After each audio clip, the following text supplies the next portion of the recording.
Bismillahirrahmanirrahim. Assalamualaikum warahmatullahi wabarakatuh.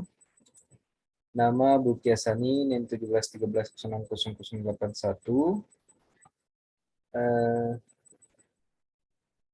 Soal atau tugas UAS Ekonometrika dari Heksha J.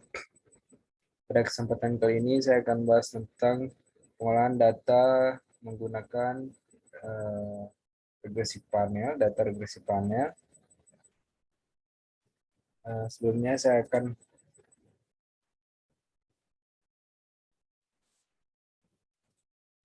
membagikan data yang sudah saya miliki. Yang pertama, neraca transaksi berjalan sebagai Y, pertumbuhan ekonomi sebagai X1, nilai tukar sebagai X2, inflasi sebagai X3, investasi asing langsung sebagai X4, jumlah uang beredar sebagai X5.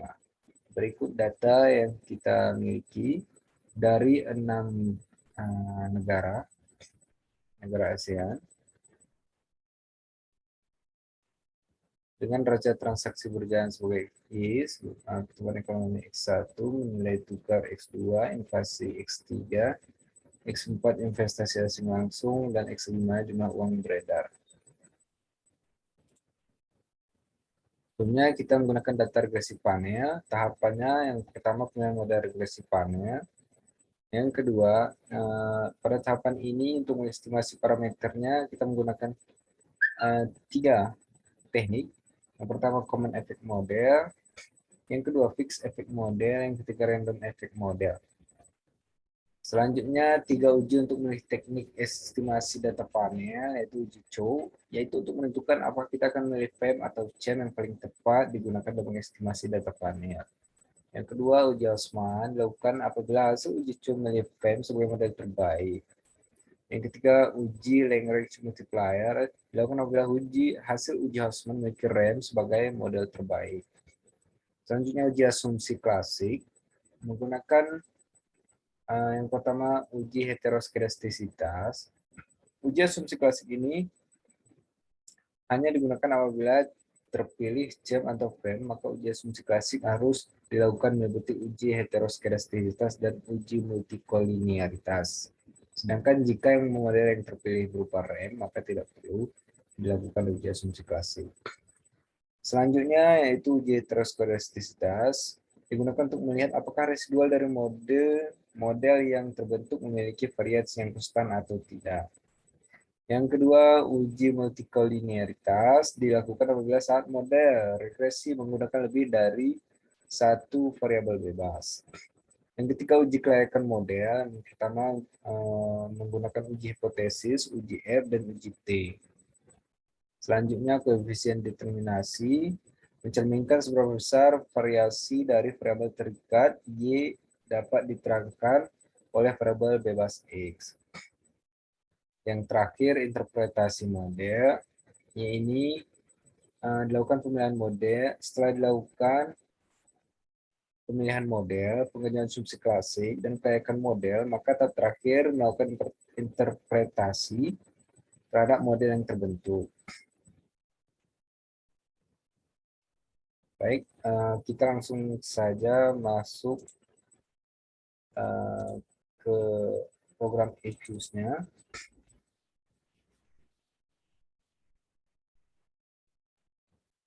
Setelah kita buka aplikasi EFUSE, pilih create a new EFUSE work file. Pada work file, struktur tipenya kita pilih balance panel, frekuensinya anual, start date-nya sesuai data yang kita miliki dari 2003, end date-nya 2020. Number of cross section-nya karena kita memiliki 6 negara, kita pilih 6. Work file names F0 packing 20. Lalu tekan OK. Ini kita close saja. Jika work file sudah terlihat seperti ini, ada check, cross site, dated, presite. Selanjutnya kita klik quick, lalu klik empty group edit series. Lalu di sini kita copy data yang kita miliki tadi. Nah, jika sudah, kita ganti dulu namanya untuk memudahkan kita nanti.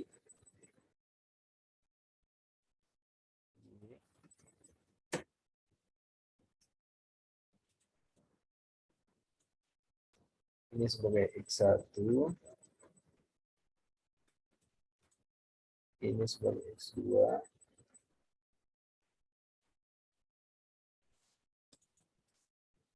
Ini sebagai X3. Dan ini sebagai X4.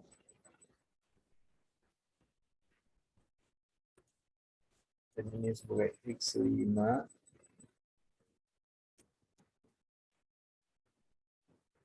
Jika sudah, lalu kita close, klik yes. Setelah masuk di work file kita, data-data yang tadi, maka langkah selanjutnya itu pilih estimate equation, lalu kita masukkan rumusnya. Rumusnya adalah Y spasi C spasi X1 spasi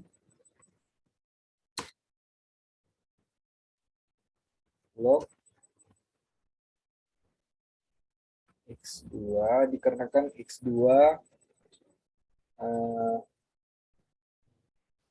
tidak dalam bentuk selanjutnya X3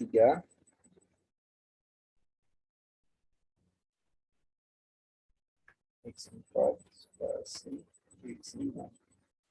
Kita sudah klik OK. Maka berikut adalah hasil dari CEM atau Common Effect Model. Kita simpan dulu, nanti kita jelaskan, interpretasikan di akhir. Klik freeze, lalu klik name. Kita tulis CEM, Common Effect Model. Nah, telah tersimpan di sini CEM. Selanjutnya kita close, 1. Setelah itu kita klik estimate untuk mencari FEM atau Fixed Effect Model. Pilih panel option. Di cross sectionnya kita pilih fix, klik OK. Nah, berikut adalah hasil dari fix effect model. Kita simpan dulu, please, name, simpan, kita buat namanya FEM atau fix effect model, lalu klik OK. Jika sudah, kita close. Selanjutnya kita akan menguji uji Chow. Pertama kita klik view, lalu kita klik fix random effect testing, lalu kita pilih redundant fix, klik OK. Jika sudah, maka telah tampil hasil dari uji Chow. Kita simpan dulu, klik freeze, klik name, tulis uji Chow, klik OK. Uji Chow telah tersimpan. Selanjutnya kita close dulu. Selanjutnya kita akan mencari RAM. Klik estimate. RAM adalah random effect model, lalu pilih panel option. Di cross section, karena kita mencari RAM, maka kita klik random effect model, klik OK. Inilah hasil dari random effect model. Kita simpan dulu, klik freeze, klik name, lalu kita tulis namanya RAM, klik OK. Nah, RAM sudah tersimpan. Kita close dulu 1. Selanjutnya kita akan menguji uji Hostman, namun sebelum itu kita akan membuat risetnya dulu. Klik di receipt, klik di receipt, lalu klik generate series, di klik ya, pilih klik generate series, lalu di sini kita tuliskan rumusnya, yaitu reset sama dengan ABS dan kurung receipt.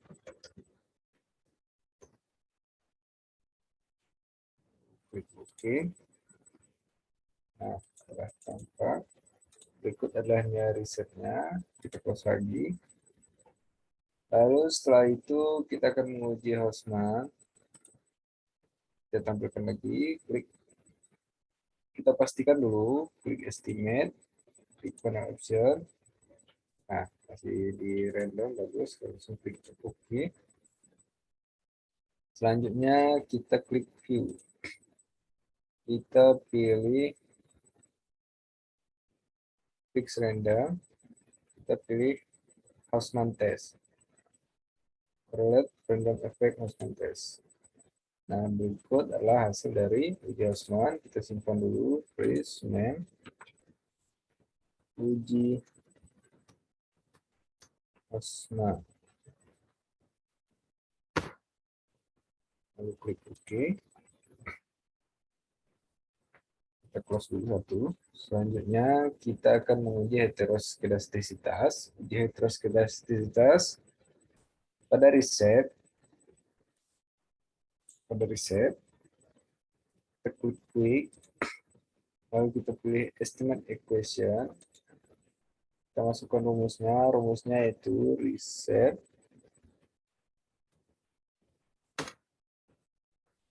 spasi C spasi X1 spasi log dalam kurung X2 spasi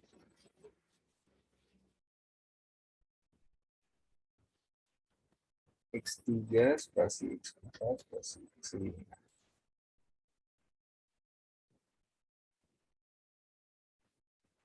Jika sudah, lalu kita klik OK.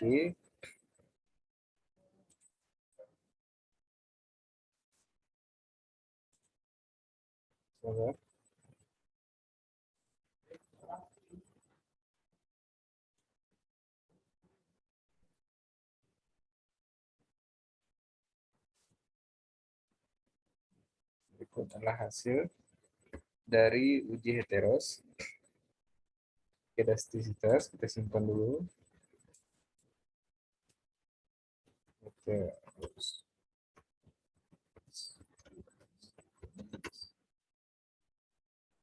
Oke. Kita close satu. Selanjutnya kita akan melaksanakan uji multikolinearitas. Klik, lalu klik grup statistik, lalu pilih correlation. Di sini kita isi seluruh dari besar kita, 1,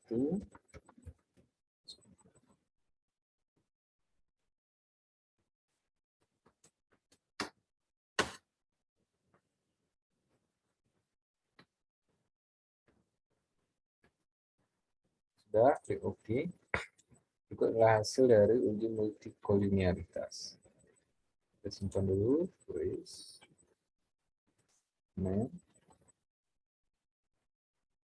multikolinearitas.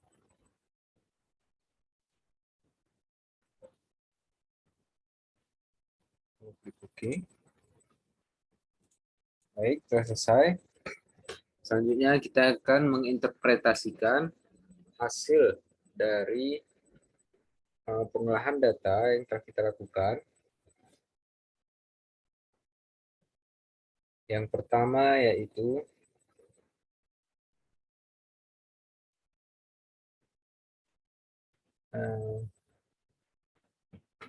common effect model.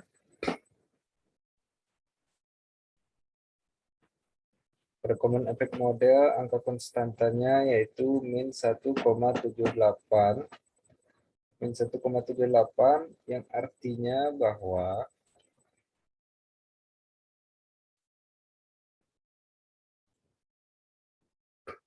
raca transaksi berjalan ya di 6 provinsi Sumatera adalah min 1,78. Pada saat pertumbuhan ekonomi, nilai tukar, inflasi, investasi asing, dan jumlah uang beredar sama dengan 0. Selanjutnya X1-nya, nilai koefisien X1, maaf,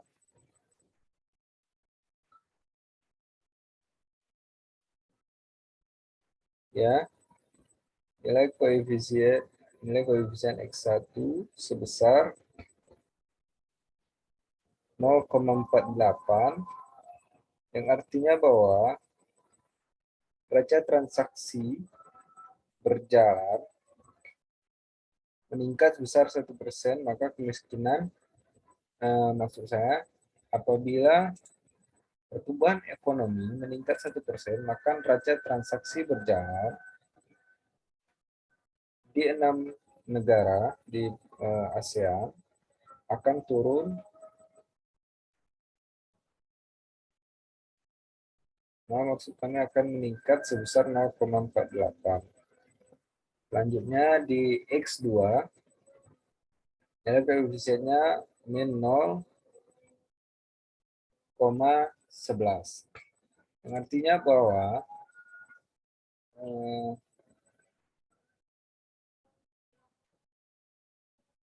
nilai tukar meningkat 1%.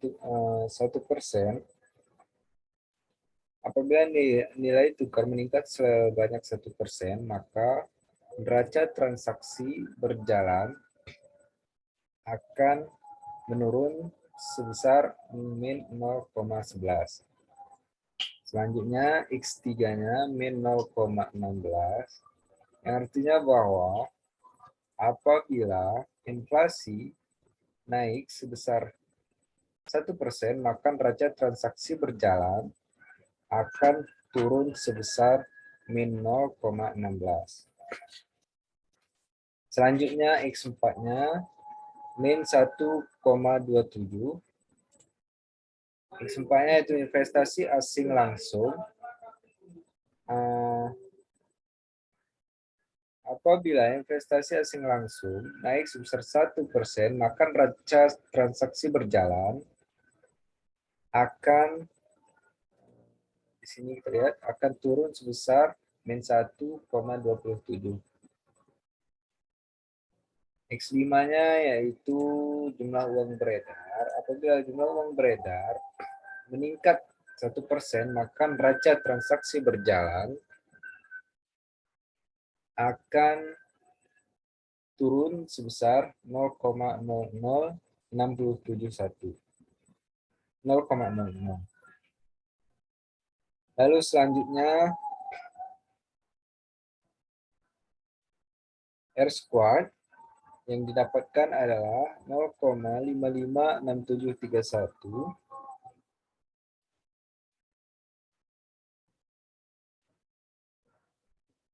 yang artinya adalah variabel independen yang terdiri dari pertumbuhan ekonomi, nilai tukar, inflasi, investasi asing langsung, jumlah uang beredar,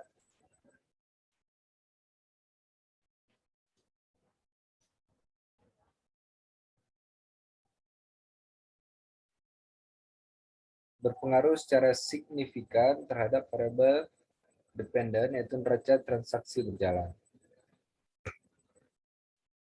Lalu selanjutnya hasil uji F. Sini di F statistik berjumlah 25,62167, yang artinya 25,62167 lebih besar daripada 0,05, yang mengartikan bahwa variabel industri berpengaruh tidak signifikan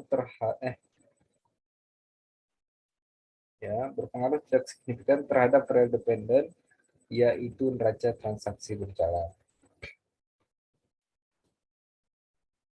Selanjutnya hasil uji T.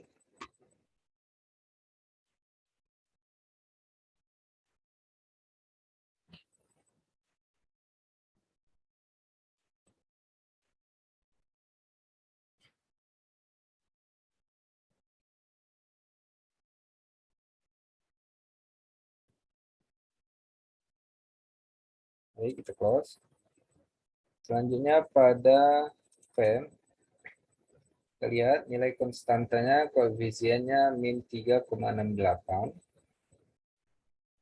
Maka ini apabila naik 1%, maka neraca transaksi berjalan akan turun sebesar min 3,68. Berikut juga sampai seterusnya.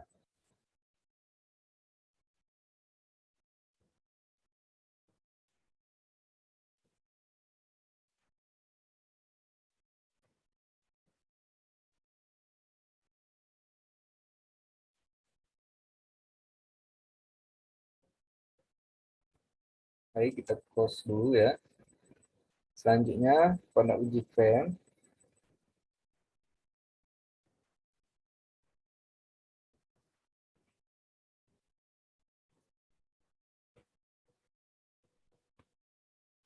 pada uh, pada data yang kita olah tadi, maka yang terbaik adalah FEM, yaitu Fixed Effect Model, uji FEM dengan koefisien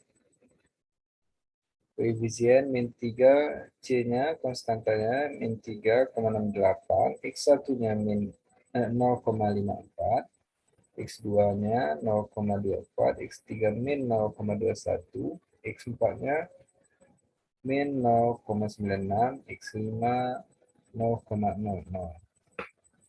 Dengan nilai probability 0 konstan 0,60, X1-nya 0,00, X2 0,80, X3 0,03, X4 0,00, dan X5 0,21.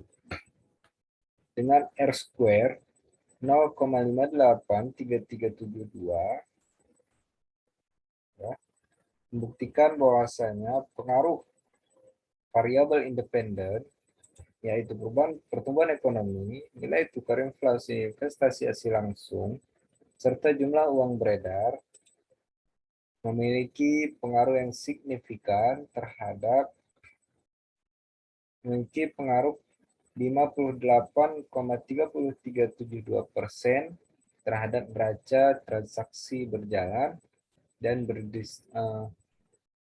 memiliki pengaruh yang signifikan. Selanjutnya pada F statistik, kita lihat di sini jumlah F statistik yaitu 13,58217, yang berarti bahwa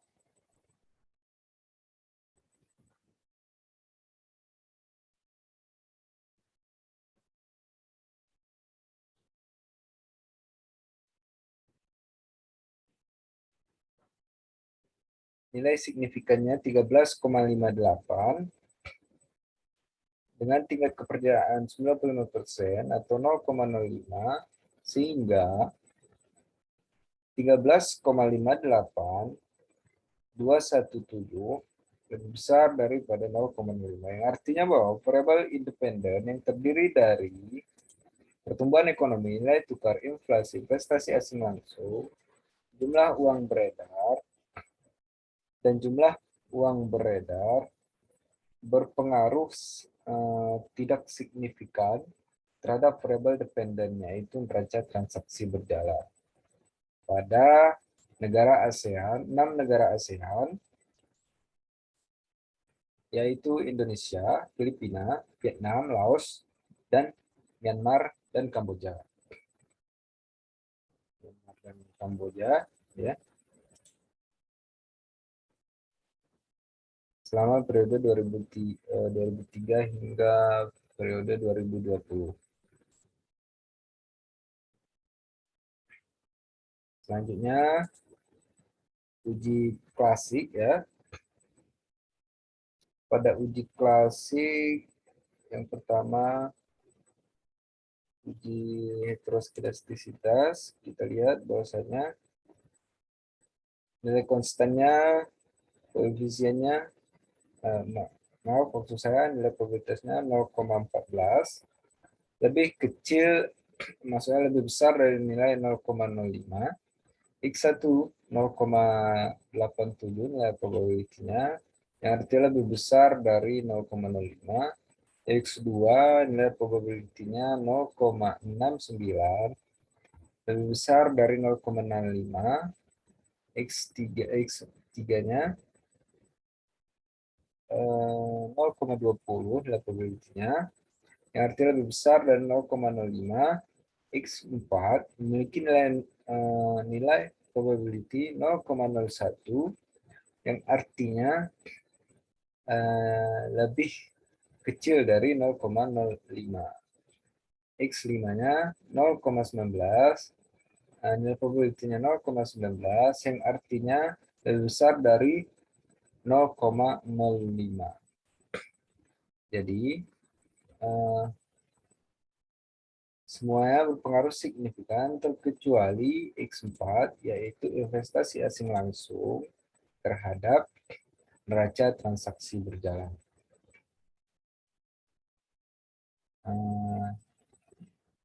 Selanjutnya, uji multikolinialitas.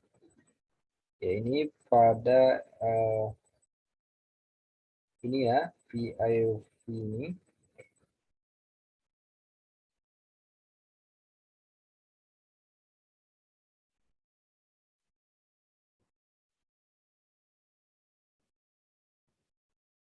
Di sini kita lihat nilai-nilainya baik di X1, X2, X3 maupun X4 dan X5 semuanya di bawah 0,8, maka korelasi antar variabel bebas dalam penelitian ini terbebas dari uji multikolinialitas atau masalah multikolinialitas. Sekian yang dapat saya sampaikan. Assalamualaikum warahmatullahi wabarakatuh.